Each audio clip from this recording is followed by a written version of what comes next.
Baik, Assalamualaikum warahmatullahi wabarakatuh. Sebelumnya perkenalkan, nama saya Bonaventura Dana Kurniawan. Saya dari TNI Angkatan 24 kelas Praktikum B.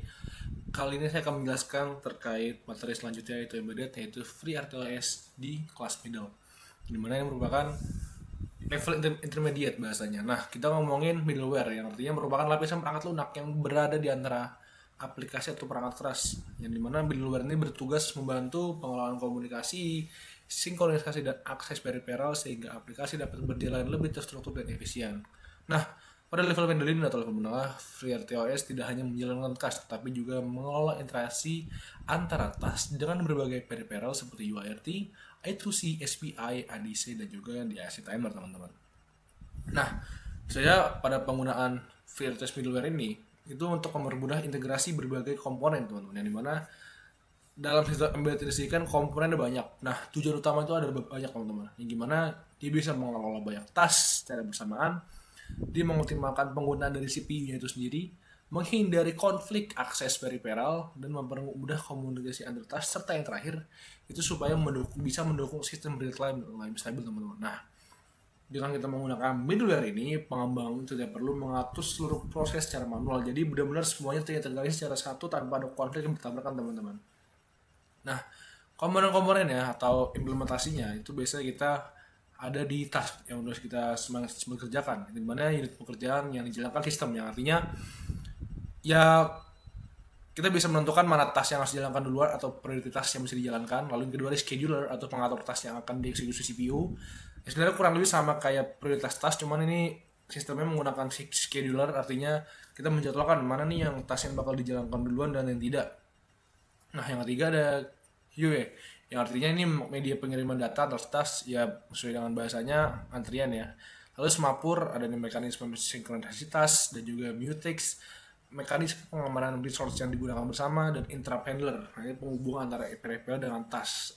Nah, nanti kita akan membahas terkait semapur dan mutex itu di video selanjutnya, teman-teman. Nah, sini kita ngomong konsep integrasinya. Integrasi peripheral adalah proses menghubungkan perangkat keras dengan task yang berjalan di FreeRTOS.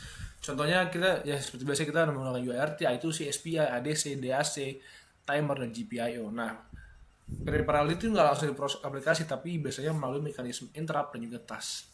Nah, kita ngomongin WW, yang dimana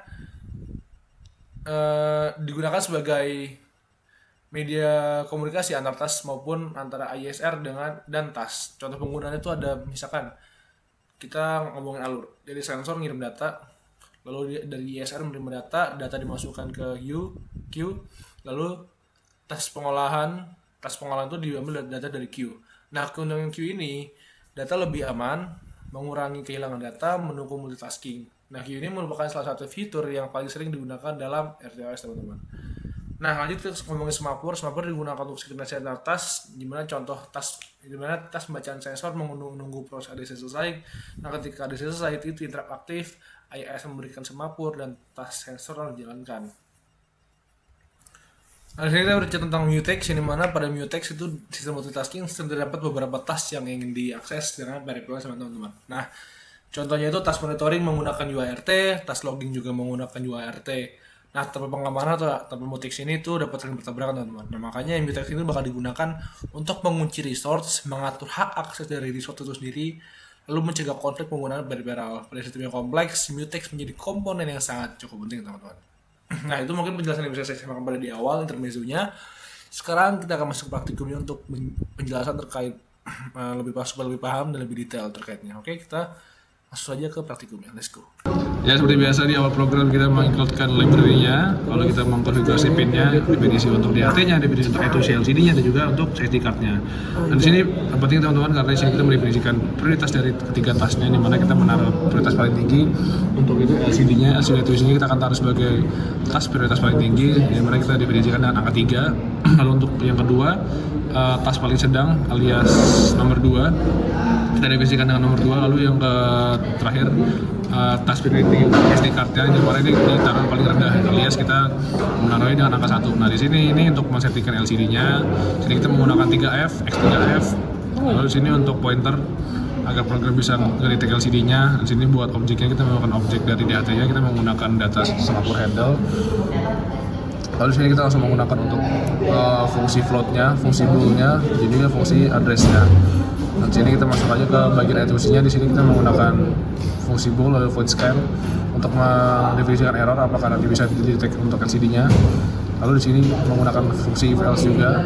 Kalau misalkan nanti kali I2C atau LCD ditemukan, maka dia bakal mati. Nanti misalkan ditemukan baru bisa untuk menyalakan programnya.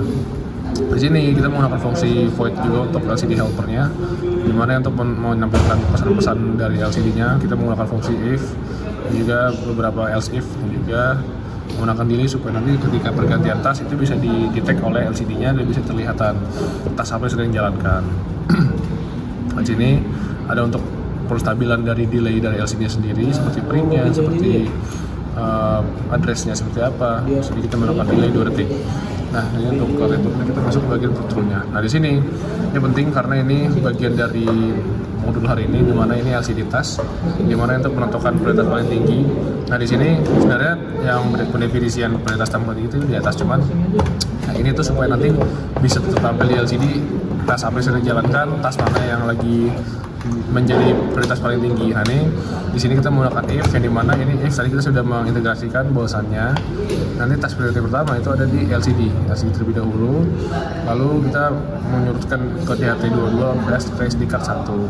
Nah, di sini kan LCD tas ini sebagai prioritasnya. Nah, di sini ketika nanti dijalankan step tasnya itu ada counternya, hasil alias berapa kali ini tugasnya dijalankan. Masuklah ke fungsi elif untuk menjalankan LCD-nya, LS kembali untuk menjalankan DHT-nya, kurang lebih seperti itu karena kan dia di prioritas kedua. Dan untuk nge-print berapanya untuk DHT-nya, temperatur, humidity, dan juga counternya. Lalu LCD lagi terakhir yang dimana yang prioritas paling rendah dimana SD task, alias SD card kita membaca memorize yang ada di SD card itu sendiri. Nah, di sini kurang lebih sama untuk nge-printnya seperti apa, LCD ready, SD ready, sebagainya. Nah, di sini untuk mendefinisikan tas dari DHT-nya.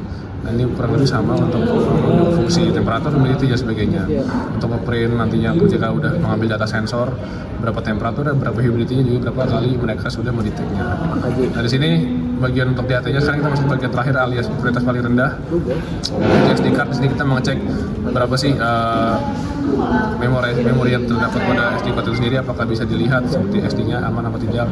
Nah, di sini menggunakan langsung file, langsung menggunakan fungsi if yang artinya DHT counter dan sebagainya. Di sini terakhir setup, kita menggunakan fungsi setup alias untuk memprint beberapa tas-tas dan ini cuma hanya print juga. Terus kita menggunakan set clock begin dan juga delay, skill I2C. Di sini kita menggunakan fungsi if. Nah, di sini menggunakan fungsi smart take.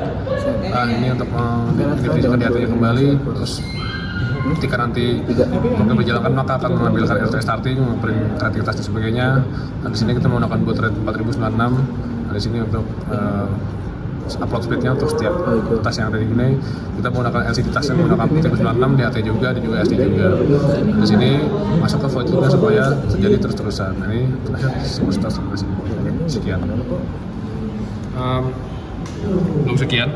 Jadi kita lupa wiringnya. Sekarang kita coba bakal running ke programnya. Nah, kita langsung ke start monitoringnya aja. Nanti di sini dia bakal ngedetek semuanya, screen device dan sebagainya. Woi. Oke. Oke, bentar ya. Udah. Ini nyobain. Oke, ini error teman-teman. Nah, ini udah masuk nih data-datanya. Nah, ini kan dia menjalankan setiap tas yang ada gitu kan, ada 3 tas. Nah, 3 tas itu bergantian teman-teman. Nah, nanti ini bakal terbaca di sini. Setiap tas yang dijalankan tuh bakal seperti ini. Itu kan ada counternya tuh.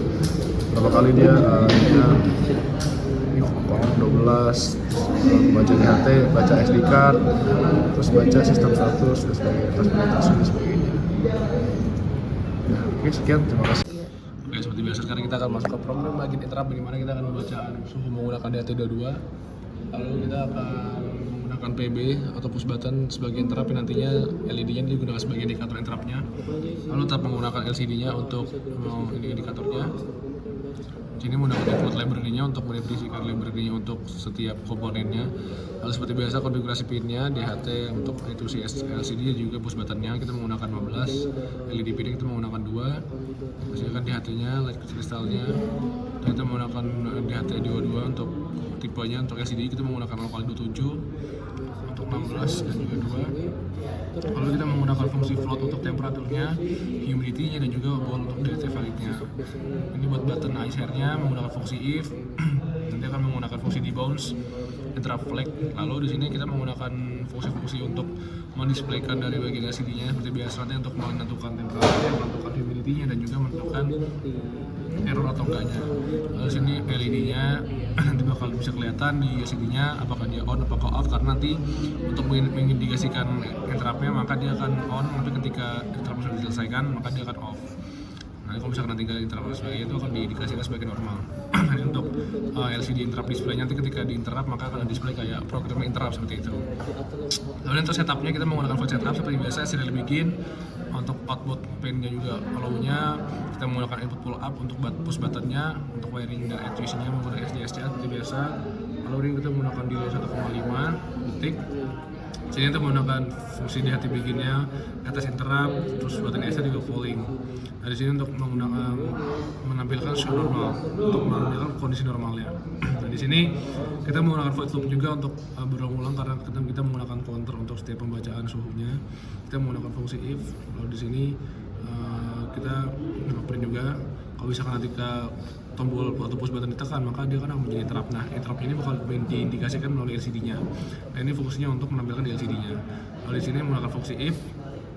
Nah, di sini untuk setiap ketika nanti si LCD-nya bakal menampilkan kalau misalkan nanti kita balik lagi ke mode normal maka akan dibalik ke mode normal. Dan untuk pembacaan di hati dua-duanya setiap detik kurang lebih seperti ini, nanti bakal dibilang seperti ini. Nanti misalkan ada interrupt, ini ada islandnya seperti itu. Terima kasih. Setelah kita lanjut ke bagian pembacaan program. Misalnya kita running dulu. Jadi kita running, tapi sekali kita harus monitoring aja. Nah, di sini ini kan kita kan membaca dari motor. Sekarang kita masuk pembacaan di LCD-nya. Nanti kalau misalnya ini kan sekarang lagi pembacaan biasa nih, jadi tiap detik akan berubah. Nah, ini kan humidity-nya agak berubah tuh. Ini mungkin kita tes sedikit biar agak berubah perubahan suhunya. Nah, nanti kalau misalkan lagi pembacaan kayak gini, itu kan humidity turun tuh. Nah, sekarang kita coba interrupt nih. Nah, programnya interrupt, LED nyala. Nah, ini kan dia udah berhenti nih, nggak bakal bisa baca lagi, meskipun kedip-kedip tapi dia nggak baca lagi. Nah, yang ini LED nyala ketika interrupt dinyalakan. Tapi ketika nanti tombol tekan lagi, dia mati, terus masuk lagi ke program seperti biasa. Itu saja bisa saya makan pada materi kali ini. Semoga materi ini bisa bermanfaat buat teman-teman dan juga menambah insight teman-teman terkait sistem embedded. Mohon maaf jika ada kekurangan atau kesalahan kata. Saya akhiri. Wassalamualaikum warahmatullahi wabarakatuh.